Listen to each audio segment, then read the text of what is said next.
Hi, I'm Brian. Hi, I'm Merisa. And this is Human Coupling, the show about what it means to be human and being a couple. So whether you're married, divorced, dating, or don't know where you land, we're here to help. Hello out there in podcast land. This is Merisa. And this is Brian. How's everybody doing tonight? I hope everyone is doing great because this is another show, another day, and another Saturday. Yay, the weekend. Everybody's working for the weekend, right? He sounded so sincere when he said that, didn't he? I believed him. I try. Whatever. Anyway, this week's episode is about dating in the digital world. Dun, dun, dun.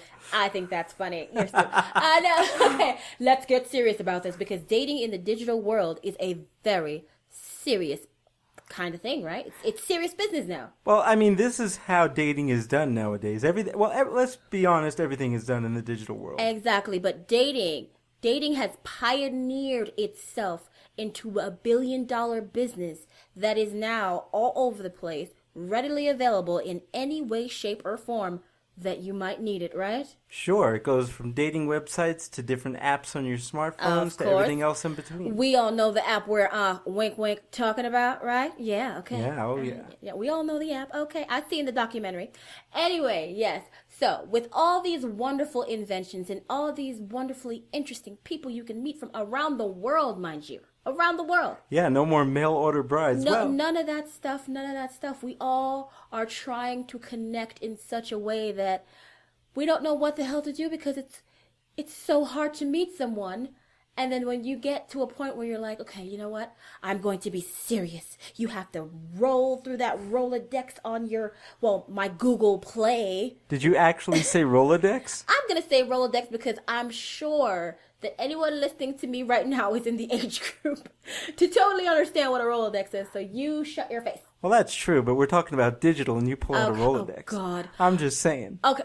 Well, I can't say Palm Pilot because that's like way over their heads. Let's not. Yeah. Let's not say Palm But we digress. I always digress. Okay, so I don't have a wonderful, let's call it the fruit product. I don't have that. So my phone is nice and simple, and it's wonderful, and I love it, and it has the availability to download all these apps, whether free or paid. Now, I don't know which one would be better. I think sometimes to weed out the crazy, it's better to go the one that's paid, right? You know, I don't know about that because I just don't know. I've spoken to people that do the paid thing, whether it's one of those very popular websites that you see commercials for, and there's a good 3 or 4 really big boys, and I know some people that use the apps, and they say the paid features are good, but the free features are almost the same. So I really think it's just about what is it that you're looking for. And, you know, a big thing about dating in the digital world is we live in a 30-second universe. Yes, we do. And so first impressions are so different and so important. So much so that a picture that you take with a digital camera or a cell phone. Or the selfie stick. Woohoo! Or the selfie stick actually is the representation of who you are. Which is very scary. You get like about 10 seconds to look at that picture and immediately you build something in your head about that person. Because he has glasses. Because his mustache is just a little bit too awesomely perfect. Because he's wearing a Vote for Pedro shirt. I can't judge a man by a Vote for Pedro shirt because I would definitely wear a Vote for Pedro shirt. True. So I can't make those assumptions in 10 seconds. Okay, I'm gonna swipe this way. I don't like his hair. I'm gonna swipe that way. He has an awesome cheekbone. I don't even know anymore. You know, and Marissa and I have spoken about the fact that we met through digital means. Exactly, but it was unintentional. Now we all go on there knowing what we want. We have a list. We have priorities and criteria. And sometimes I think we have a little bit too much. And if we learn to let it go, we all know the song. Let's not sing it. I don't care what you say. No. We are not going to sing the song. No, we're not going to sing the song. Okay. There'll be no singing now. If we just let it go, I think we'll all be a little bit better because, you know what? If I would have judged you, because you told me, he was very honest, folks. He told me, yes, I am in a wheelchair. I mean, is that something that would bother you? You know, that type of disclosure is very important, no matter what it is that you're disclosing. It doesn't even matter if you are completely honest and stop lying about stuff that you don't need to lie about, because don't you want to meet this person? It's so true. It's so true. Don't you want to meet this individual? And I mean, if the picture was from 10 years ago and you look like this now, 10 years later, I think he's gonna notice. Yeah, and that goes the same way for you females out there as well. Of course. We don't want any liars. And I'll say that this is in no way putting down or being degrading to... No, we're just having a discussion about this stuff, because my single friends talk about this with me, and I love them because, you know, as a person that's been married and in a relationship for like over a decade, I know. I love to live vicariously through the single people, because you guys have so good stories. I didn't get a chance to have the dating app life. Come on. Yeah, neither did I, but to be honest with you, I wouldn't want it. I wouldn't want it because I don't even know how you would approach it right now, because, okay, I know my look is something that he enjoys, but now I'm going to have to tailor my look to see if I can get it to attract people who are into such different things now. So what the heck am I going to do? And you know, folks, we conducted a little bit of an experiment a couple of months ago, and we got... Well, Merisa got a profile on one of those dating apps just to see what it was like. And it was just a weird, weird place. Yeah. It was a different type of universe. It is. And you know what? If you're able to navigate through that, I give you so many kudos, because I wouldn't know what to do if you're just there right now and you got to deal with that. You should just give it a chance and be open-minded. And when I say open-minded, I mean, please, don't just judge on the stupid stuff, because you might be missing out. I'm happy I'm not missing out, because no matter what he said, no matter how sarcastic and silly he was, that's me, I folks. was still very interested in him. And then when I met him and we spoke and we had our time together, nothing about how he presented himself scared me. Because he was completely honest. I'm in a wheelchair. This is how I am. I have this. And yes, I look a little bit different. Yes, there are some different things about me. But a person who is disabled, you know, you have to disclose immediately, because people make assumptions about you. It's very, very true. Yeah, they'll make and they will be such personal, just out of left field. They will ask you questions that you would never think that somebody would ask. Oh my gosh, I couldn't believe this. I couldn't believe it. The primary question I was always asked, because you're in a wheelchair. Right. Even not in a dating capacity, random people would come up to me and go, "Oh, by the way, can you have sex?" Come on. Okay. Yeah. Well, yeah. Okay. And okay, as Merisa said, I am a wise ass, and I am sarcastic. That's who you are. That's who you are. And I got to the point where so many people were asking me that, particularly females. My answer became this exactly: why don't you come over here, sit on my lap, and find out? Oh, well, sometimes you just got to get all vulgar with it, okay? Yeah, you really do, because it gets to be just ridiculous. It is, because you know what? No matter what you think you're saying and how you think you're saying it, you probably are saying it wrong. And you are offending someone. So please, if you happen to be interested in dating someone who does have a disability or a difference that's wildly obvious, please be respectful in how you go up to them and approach them about the question. I'm sure if you're meeting someone online from offline, they're going to disclose this information to you. It's not that easy to hide. So be open to it. And if you want to know more, try to phrase your questions accordingly and respectfully. Number one, right? And this has been a PSA, human coupling. Yes, it is a PSA. Because I want everyone to feel that they can say what is on their mind, but I don't want you to feel that it's okay to be invasive on the first date. Well, I would agree, and this actually goes to a wider issue.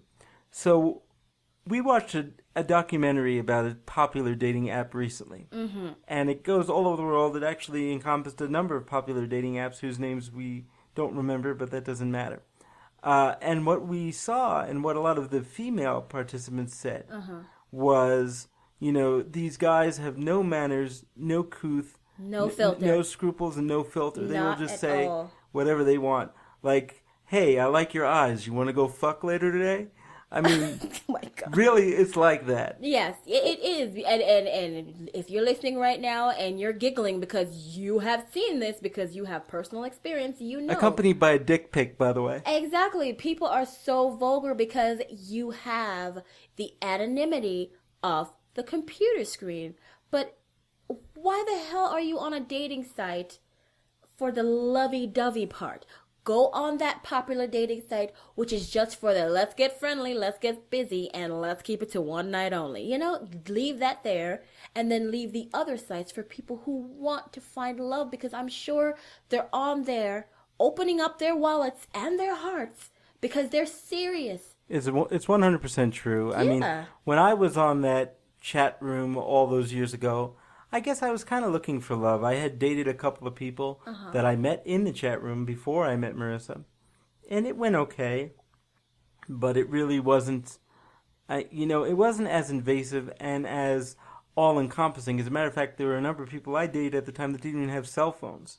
So that was kind of funny. Yeah, let's put a date on ourselves because we are dating ourselves, honey. Let's That's all right. That's all right. Wait, no. You know why it's okay? Because we're very young, I swear. you have to show the difference in the way things have changed. No, you're absolutely right. You're absolutely right. But there is one thing, and it's even more powerful today, and the reason why I actually gravitated to trying to do the dating thing online, and I wasn't going to pay because all those sites were just starting, and most people were viewed as losers if they met online back then. But the reason why I liked the internet was because I was able to be me and get to know somebody and talk to somebody without them being able to see my disability. Exactly. And for me, that was huge because people would see me and automatically make assumptions. Now, I don't have a hideous deformity. I don't look like a creature from the Black Lagoon. But you'd think I would based on how people would react. So this way, people got to know me as a person without feeling intimidated, without feeling upset, without feeling curious or what have you. And then, once they knew me and I informed them, like I did with Merisa, that I was in a wheelchair and that I had a disability, it didn't really matter at that point. And so that's why I say for all my listeners out there with a disability who may be different in some way, try using internet or electronic dating. It might be something that could work for you. And number one, please be honest. Disclose this information to a point where you feel comfortable. But not too much. Yeah, to a part where you feel comfortable, but just don't let it be this big secret that you're so scared of. Because it's not a secret. It's a part of you. It's who you are, and you should be proud of who you are. Don't let them tell you that you don't deserve love because you're just, you're not one of those people who I drove through the magazine looking at. Who cares? But who the hell is? Even the people in the magazines aren't those. 10% of the population are those people. And there's nothing wrong with those people, but you know what? At the end of the day, I would like a nice, regular person who is not high maintenance. I want a non-high maintenance person. But if that's what you're looking for, hey, there are totally places for that. So are you saying I'm not high maintenance? No, I'm saying that you're not high maintenance in the dating relationship realm. Everything else, you're a pain in my booty. Yeah, okay. But you love me and you know you because love me. I have to. I'm contractually obligated to. I signed the papers. Do you? I do sign this. See, people don't listen. People don't listen. You know out there in podcast land, she loved me long before we had any papers signed. Whatever. Don't let her blah blah blah I'm to you. I'm lazy and I don't like to look for dates.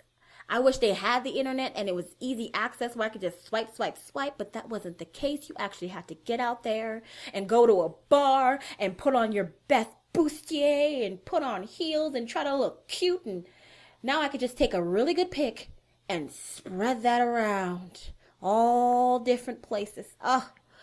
The ease and the convenience. You know what though? You say, you don't have to get dressed up, but you have to do all that anyway, because eventually you have to come out from behind that smartphone or the tablet. That first impression is gonna be what you see of me on the internet, So remember, the first impression starts when they do see the picture, and then you're moving on from there to the date. So, you have to get that pretty picture and make sure it's accurate. Come on, folks. Be accurate. Don't lie. Please, everyone gets so upset about it, but we're all guilty of it. So, you know what? At the end of the day, if you want real, you have to be real first. Remember that. Yeah. And, in order to prepare for today's show, I was looking at a number of articles on dating in the digital world because when it comes to dating, let's face it, I've been out of the game quite a while. Yes, so have I. And one of the things that was popping up quite a bit was not only the dating and the getting to know you part like we're talking about and actually finding a person, but when the relationship starts, because everybody has their heads buried in their technology, their expectations are really, really off. They expect everything they see on the screens to become reality. And when it's not, the actual communication and compromise, the two big C's that we always talk about, in the relationships start hitting that giant brick wall. And so it's really important to understand that we have to be present in this 32nd age. We have to be present in the moment because, those notifications can wait. Those Facebook updates can wait. But we have to be present in our lives in order to make this work. Of course, because I can tell you that the number one complaint that I hear from my friends about who they're dating is, well, it was fun in the beginning and he gave me all his time, but now it's stale, it's sour, it's the same. He's not giving me the attention that, he used to. Well, all I could say is, how it is. You're being courted. You have to give all the attention to win the prize, but then when you get the prize, it sits on the shelf. But right? let's be honest, Marissa. We've been together a long time, and although we still go out on dates and we do all that stuff, that's very important. Not because I'm married to him does not mean we're still not dating. That is a priority. We have to go out on date night. Yes, it is. You better go out on date night because if he gets tired of you and you get tired of him and you don't feel like putting on uncomfortable shoes and an uncomfortable outfit for him anymore, well, stuff could happen. You could lose something. You have to do this. Make an effort is what I'm trying to say. Always make an effort. Continuous effort. But you know what? There is one thing I also have to say which is true. The effort is important in those special occasions, but you have to also be able to be comfort in the monotony of normal life. Exactly. It is not going to be all balloons and birthday parties. Exactly. It's going to be sitting on the couch in your favorite sweatpants with your hair up in a bun, watching Top Chef or something, because I know I do it. Or Cutthroat Kitchen or something like that. Or Cupcake Wars, because I love Cupcake Wars. But anyway. Can you tell we like cooking shows, folks? Well, I love cooking shows. They're fun and they're interesting and they teach you something new. And you love the benefit. I do. Well, you want to know something? More weekends than not, unless we have tickets to something, which I try to do at least every other weekend, like twice or 3 times a month. Just anything. We'll look at each other go, especially in the wintertime. Do you want to go out? Nah. And we wind up falling asleep at 9 o'clock in front of the TV watching Netflix, and then we wake up at midnight and we watch another 2 hours of TV, and before you know it, it's 3 in the morning. Like, exactly. And you're like, oh God, did I fall asleep on the couch? Now my back hurts and I gotta get up and I'm drooling on my pillow. Oh, you know, this past holiday season was a great example of that. We had gotten sick. That was the worst. It was the worst and the best at the same time because I don't know what you're talking about. It was the worst. No, it was the worst because we got sick, but it was the best because all we had was each other to sit inside and be with each other. Yes, we got the crud because there was something crazy going around town. We both got it at the same time. I tell you, I was literally in the kitchen when I came home, and it was the beginning of the season, and it was the beginning of my holiday. I was in the kitchen. I was fine, doing what I do. I think I got it before you, didn't I? Yeah, you got it before me, and you were sick, but then I got sick that day that we started vacation. I literally was fine in the morning time, and then in the afternoon, I laid on the couch, and I just felt the sickness take me over. Yeah, and that's kind of what happened to me and too. I'm the one who is primarily in charge of getting the household together and everything done. So with me down for the count, him down for the count, basically we laid on the couch and moaned for about 2 weeks. The only thing good about all that is that we don't have any family here in town, so it's not like we were missing anything big. Yeah, we weren't missing anything big, so that was the only good part, because I would tell you right now, there was no way in hell I was getting up out of that couch. Oh, no, me either. I was sick, and I don't mess with sickness. If I feel bad, I do not like to give my germs to other people. I want to stay home. I am not in the mood to try to pretend, oh, no, I'm fine. No, I am crumbling like a piece of newspaper, and I want to lay down now. Yeah, and that's me too. fine. Admit that you're sick. Remember that, folks. That's what your days off and your vacation and your sick days are for. Admit that you're sick, stay home, and stop getting everybody else sick, please. And you may say, how does this relate to dating in the digital world? It does, because, this is a part of a life. After the digital world has gone away and worked its magic, and you clicked, he clicked, and we're all in love now, you have to be with each other. Remember that part? Yeah. Oh, yeah. You have to be with each other. You got to see him across the table from you. He's going to be on the couch next to you. And you got to listen to her eat soup and crackers. Exactly. He's going to be the one right there scratching his butt. And passing gas. That smell is him. It's not the dog. It's not the dog. It's him. Nope.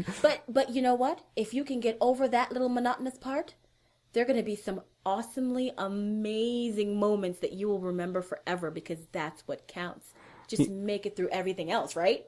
Some of my fondest memories of this past year, as crazy as it was being sick, because the one good thing about that was we were together. We decided what to watch on TV. It was bad holiday movies and terrible holiday movies. Reality shows galore and all of that. We have our favorites, yes. But unless you click that button for love, that may never happen. It may never happen because you thought that his shirt was stupid. Once again, Vote for Pedro is a wonderful shirt. Exactly. Okay. So don't judge a book by its cover or a Facebook page by its profile picture. Yes. See the humor behind it. See the irony. There's always something ironic about his outfit. You just ain't seeing it. Come on now. See, I remember when we had the AOL profiles, and I had said this in one of our earlier episodes, but I never took it seriously. Like, one of the things was, what kind of computer do you have was the category, and I had on my profile the one that fell off the back of a truck. There you go, because he is a weird guy with a weird sense of humor. And isn't that cute and fun later on when you're sitting on the couch? He's going to crack a joke. He's going to make you laugh, and you're going to be like, I love that fool. I do. He's so stupid, but I love him. Hey, Marissa, do you want to go do something that rhymes with truck? No, we do not. Stop. He's so terrible. Okay, anyway, so this is our story about dating in the digital world and what happens when it obviously gets real, right? Yeah. When dating in the digital world gets real. Because it does, and we have to remember that. That's our ultimate goal, right? So even virtual reality becomes reality at the end of the day. You want that ultimate goal. Be confident in who you are and who you project to the world. Yes. Whether it's being on a computer, on a telephone, on an email, or sitting across the table from somebody while drinking coffee. This is our little piece of advice for this week, folks. Yes, every pot has a lid, even if you don't think so. Trust me. So that's really all I have to say on the subject.